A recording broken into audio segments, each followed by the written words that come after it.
Hello everyone, I'm about a month into development of this still untitled game. Thought I'd give a little update, maybe a little voiceover while I go through things. This is sort of like just the splash screen. Once the game has a name and logo, it'll probably be right here. There'll be a settings button and maybe a quit button here that still aren't there. So you can start a new game or load a game. This is basically sort of like a dungeon crawler RPG type game. In the old days, they called these a blobber, and that was because your party, which in this game you have a party of 4, which we can see these members here. This is your party. They're sort of just inside your camera, and you don't actually see them. So, and they move around as a unit, so that's why they call it a blobber. So this is a blobber. But it sort of plays like a single-player version of an MMORPG. So you have character creation. Every race has their pros and cons in terms of stats, and the stats are going to determine how your abilities scale. So if you are a fighter, for example, fighters, a lot of their abilities use strength. Maybe an orc would be a good choice for that. These are, the bottom here, what you're seeing, are traits that are not implemented yet, so I just kind of threw these here as a placeholder. Basically, every time you create a character, it's randomized, so these stats are randomized, and we can discard, and then try again. And we see our strength was 13 last time, now it's 15. So there's a range.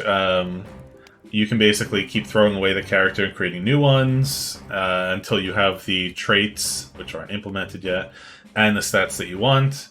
I like randomization like this. It kind of reminds me of an old Nintendo game I used to play called Wizardry. You would basically just discard and keep creating characters until you got the one you want, and then you rolled with that. So let's pretend we want to keep this guy. We'll call him, I don't know, Bear. That was my dog's name. So you go into your tavern, and we have Bear here. He has no class equipped. In this game, the classes like Fighter, Black Mage, White Mage, they're actually items. So if we go to, let's say, this character, we go to their loadout, they have the White Mage Essence equipped. And by equipping this, it turns them into a White Mage. So if we unequip, now there's no class equipped, we have this item here, we can equip it. There's also subclass items, so like we can't equip this because you can't be a white mage. This is still placeholder art here. But yeah, if we can equip the fighter one, and now what this lets us do, this makes us into a level 4 white mage, level 2 fighter. And if we go into edit deck, because this is a sort of a card game, all of your abilities are cards, and you have 3 categories of cards: offense, defense, and utility, and you must choose 5 of each. So when you are a white mage fighter, you have choice of white mage cards and fighter cards. So you can just scroll across here. The borders indicate what type of damage the card ability deals. So blue is water damage. This sort of grayish is physical damage. The white is light damage, and so on. And the bottom left here, it says which class it is. So this is white mage, and MND is mind. That means the mind stat scales this ability. So we need to basically just fill our deck here. You can also kind of, if you only want to see the main class's cards, you could filter that way. So let's just fill the deck. If you go back, this basically is telling you that the character's incomplete. So it won't actually let you leave to go start playing, because you need to have full deck for all 4 of your characters. So that's that, and then we can add it to our main roster. So we have our roster of 4 here now. So we can remove, we can delete characters, we can add them to the roster. You can, edit their items and such. We can make this guy, he's a level 3 archer. Now he's an Archer White Mage. And the Archer class actually isn't implemented yet. They're using the fighter cards. But you know, if I had implemented it, these fighter cards would actually be Archer cards, and then the White Mage cards would be here too. And then you can combine those. Another thing that's not implemented yet are passives. Every class is going to have passives, which are just, you don't equip them, they just are there doing something. So by combining two classes, you can have the passives from, you know, two classes, and basically choose how you want to build out this character. We don't have any items at the moment. The weapon, armor, and offhand items are just not added yet. One last thing you can do is this character has skill points because of the class's level, and that lets you click these buttons here to upgrade the card. So Banish here does 5 light damage to an enemy. We can upgrade it, and now it's dealing 6, 7, 8, 9, and this goes all the way up to +10. Every card scales with the card level and the stat. So this can actually deal substantially more damage once the character has more mind. Probably 30 to 40 damage it would go up to. What else was I going to say? I was going to say something, but I forgot. So, yep.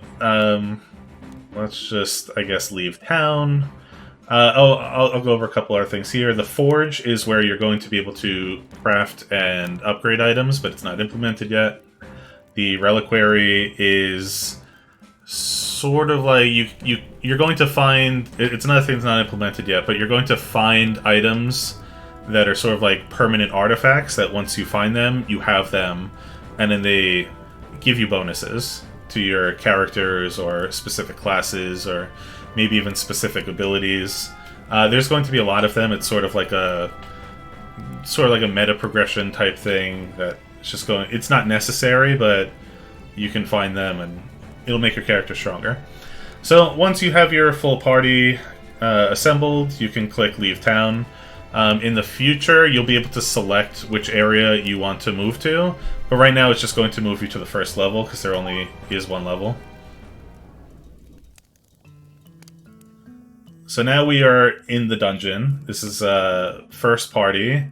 In the top left, you have your party information, has your character names, their images, how much health they have, class information. Some classes will have a resource that they can use and manage to enhance their abilities. You know, like mana, stuff like that, or just things of that nature. They're not implemented yet, most of them. Like, the fighter class will probably have rage that they'll, you know, use and consume. But that will be there too. Bottom left is the combat log, so when you are actually fighting enemies, the information will be there. So it's just first person, you look around with the mouse, WASD to move. We can see an enemy down here.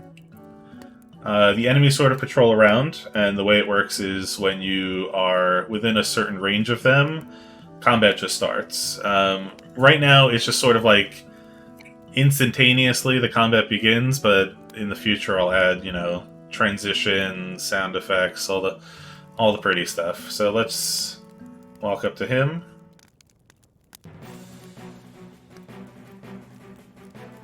So now we're basically just focused on the enemy here. Everything is turn-based. So we can see here it's Charlie's turn. It tells us here he is a fighter. This is his health.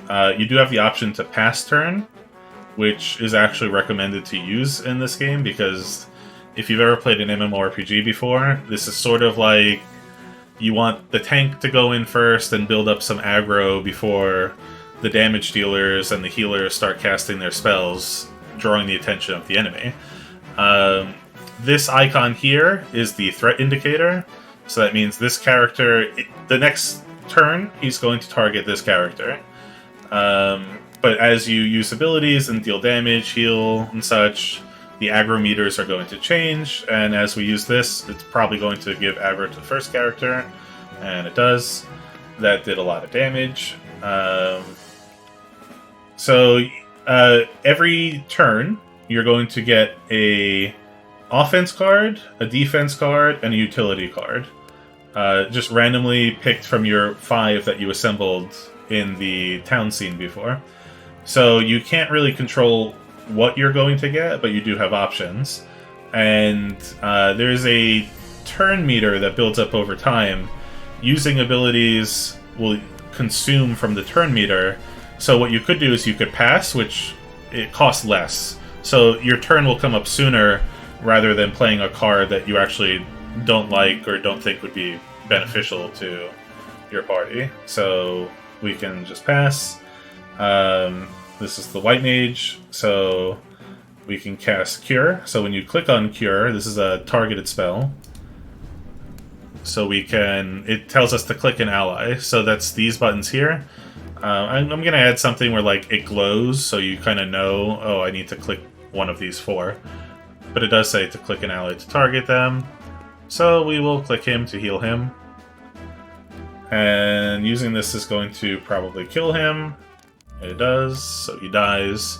At the end, you can see in the bottom left, we get experience points. The amount of XP you get is dependent on the level of the enemy versus your level. So you can see the third character, Yoko, is a level 4 White Mage. She only got 1 experience point, whereas Charlie got 4 experience points because he's level 2. And then the level 3 characters got 3 XP, it looks like.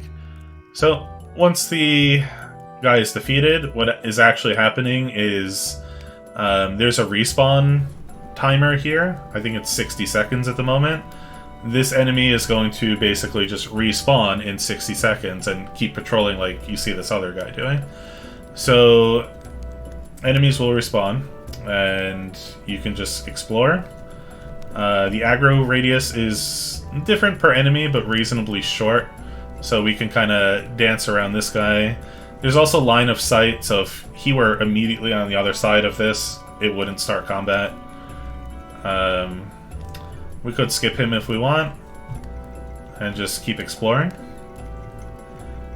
So those reliquary things I mentioned before, maybe like, oh, there's an item here, and because we explored and we found it, we would collect it, although this was not really much exploring. Another enemy at the bottom of the steps here. Start combat. So, one thing I didn't mention is the speed of cards. So if you see here, it has a little snowflake icon. That means this is a slow card, and what that means, it's going to consume more of the turn meter for this character. So this card actually does quite a lot of damage, but it's going to basically be like he's using 2 turns. So his turn will not come up again for a while.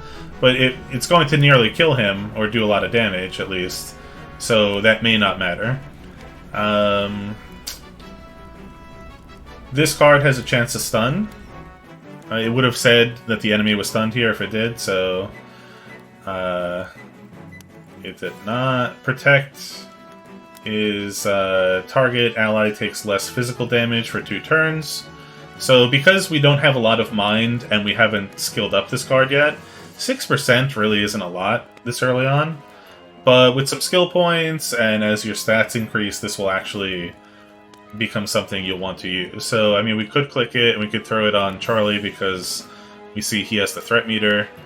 I also need to add something to this because you can see here we're right by a light and that's kind of interfering with the visibility of the meter. So that's something I need to work on. Mental note to self.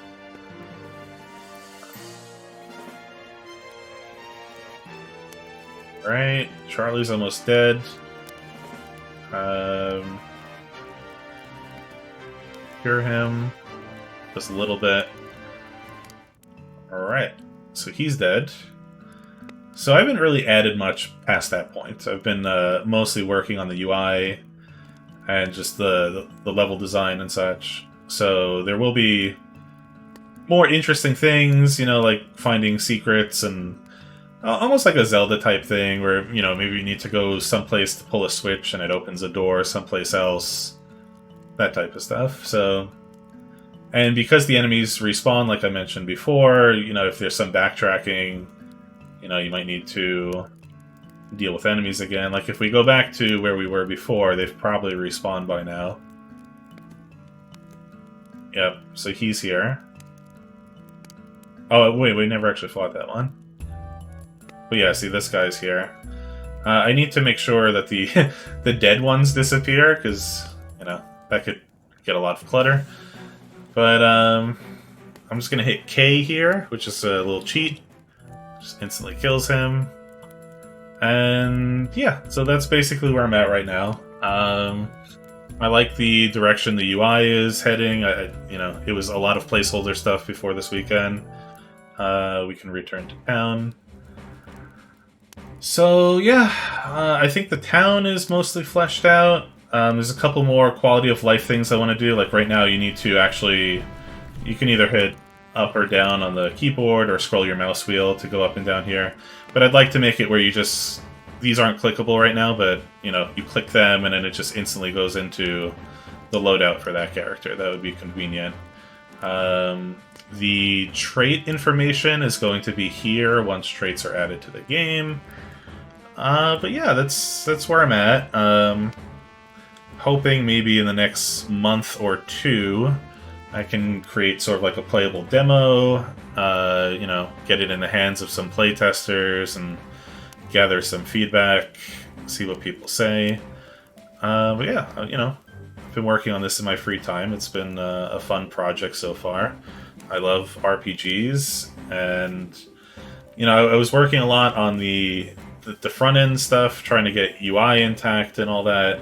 And now that that's done, it's sort of back to... There's always two sides. There's the creative side, where you need to think up the classes, their abilities, how they work, balancing them and such. And then there's more of a functional side, where you need to actually go ahead and implement things. And so it's usually back and forth. Now that I think I have a lot of this in place, probably going to take the next week or two to just think up where I'm at with the classes. There's only 2 implemented classes right now, the Fighter and the White Mage. I want to get this Archer and Black Mage added. The challenge is, I'd like to add a lot of classes, 15, 20 classes, something like that. But I want them to all feel different and unique. I don't want them to be like, oh, this guy's a damage dealer, I just click the damage card and that's it, you know. Everything should play out differently, and that's a big challenge to, you know, get it to feel different and feel good. Make the player feel like they have choices and, you know, enjoy their choices. But yeah, that's where we're at. Oh, one other thing, even though the Fighter and White Mage are added, I only have their level 1 cards added, so they have 15 cards, so let's just do class only. So they have 5 offense cards, 5 defense cards, 5 utility cards. Obviously I said the passives aren't added yet. Passives I'm thinking are like levels, I don't know, 1, 10, 15, 20, something like that. 20 is the level cap that I have in mind for this game. And in that way, when you are level 20 of a class and level 10 of a subclass, you'll have 4 passives from your main class and 2 from your subclass that you can combine together. But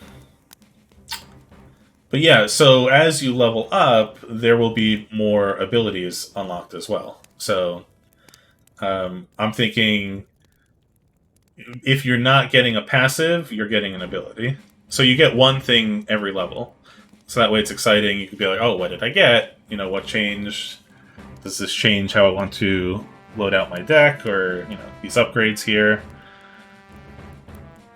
So, yeah, like I said before, what were we talking about? Protect, for example. So, you know, with some points in it, it was only dealing 6% less damage before, now it's 15. The items will actually be able to upgrade your cards. So, let's say you get an item that gives you +3 to protect. That actually allows you to go over the hard cap of 10. So you could have a +13 protect, for example. And then, yes, it'll continue to scale by stats as well. So, yeah, that would be cool. It'll kind of... The randomization of the items will be like, oh, I got a +3 protect, a +2 cure, and I don't know, +1 banish. Do I want to use that over a +5 banish, or that'll just be up to the player. They can decide what works for them, how they want to build their character, and it'll probably influence which cards they put in their deck as well. So that's it for now.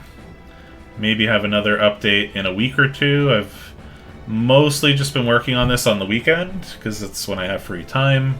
Sometimes I'll do a little bit of this after work, but usually not that much.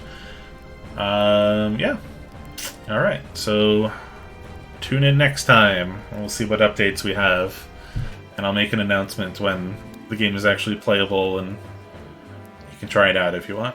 Alright, thank you for watching. Talk to you soon. Bye.